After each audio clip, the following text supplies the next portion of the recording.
ലോകത്തുള്ള പണം രണ്ട് വിധത്തിൽ ആണുള്ളത്. നല്ല പണവും ചീത്ത പണവും. നല്ല പണമായിരിക്കണം നമ്മുടെ കയ്യിലുണ്ടാവേണ്ടത്. പണം വേണമെന്ന് കരുതി അതെങ്ങനെയും നേടിയെടുക്കണമെന്ന് കരുതുമ്പോഴാണ് പ്രശ്നമാകുന്നത്.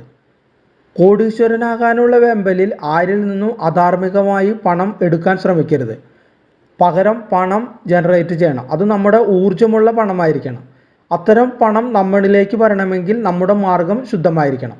നല്ല മാർഗത്തിലൂടെ ഉണ്ടാക്കുന്ന പണം നമ്മുടെ പണമാണ്. ഒരു വ്യക്തി ജീവിച്ചിരിക്കുമ്പോൾ ചെയ്യാവുന്ന ഏറ്റവും വലിയ നന്മ സ്വന്തം കഴിവുകൾ പരമാവധി ഉപയോഗപ്പെടുത്തി ധനം സമ്പാദിക്കുക. ആ ധനത്തെ ഏറ്റവും വലിയ ചാരിറ്റിയായി കാണുകയും ചെയ്യുക. ലോകത്തിന് നന്മ ചെയ്യാനുള്ള ഏക വഴി നല്ല രീതിയിൽ ധനം സമ്പാദിക്കുക എന്നത് മാത്രമാണ്. ഇന്ത്യയിൽ ഏറ്റവും കൂടുതൽ പണം ഒരുപക്ഷെ ടാറ്റ ഫൗണ്ടേഷനിലായിരിക്കാം. ഈ ഫൗണ്ടേഷൻ ഏർപ്പെടുത്തിയ സ്കോളർഷിപ്പ് കൊണ്ടാണ് നമ്മുടെ രാഷ്ട്രപതിയായിരുന്ന KR നാരായണൻ എന്ന മലയാളി വിദേശത്ത് പോയി പഠിച്ച് ഉയരങ്ങളിലെത്തിയത്.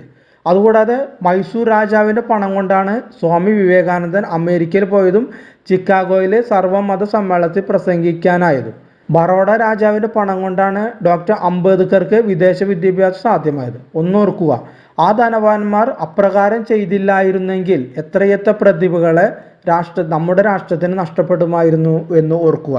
ലോകത്തിലെ കോടീശ്വരന്മാരിൽ ഏറെ പേരും അവരുടെ സ്വത്തിൻ്റെ ഭീമമായ ഭാഗം സന്നദ്ധ പ്രവർത്തനത്തിന് വേണ്ടി ചെലവഴിക്കുന്നവരാണ്. John D Rockefeller, Andrew Carnegie, Bill Gates, Warren Buffett, Henry Ford തുടങ്ങിയ നിരവധി പേർ കാരുണ്യ പ്രവർത്തനങ്ങളുടെ മഹത്വം മനസ്സിലാക്കിയവരാണ്.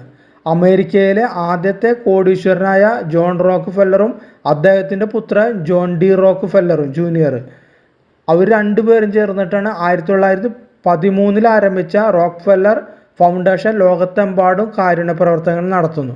കൂടാതെ UNOയുടെ നേതൃത്വത്തിൽ ലോകമെങ്ങും സംഘടിപ്പിക്കുന്ന പ്രവർത്തനങ്ങൾക്ക് വലിയ സാമ്പത്തിക സഹായമാണ് ഈ ഫൗണ്ടേഷൻ നൽകുന്നത്. ഒരു വ്യവസായ ചക്രവർത്തി എന്ന പേരിലല്ല റോക്ക്ഫെല്ലർ സീനിയർ ഇന്നറിയപ്പെടുന്നത്.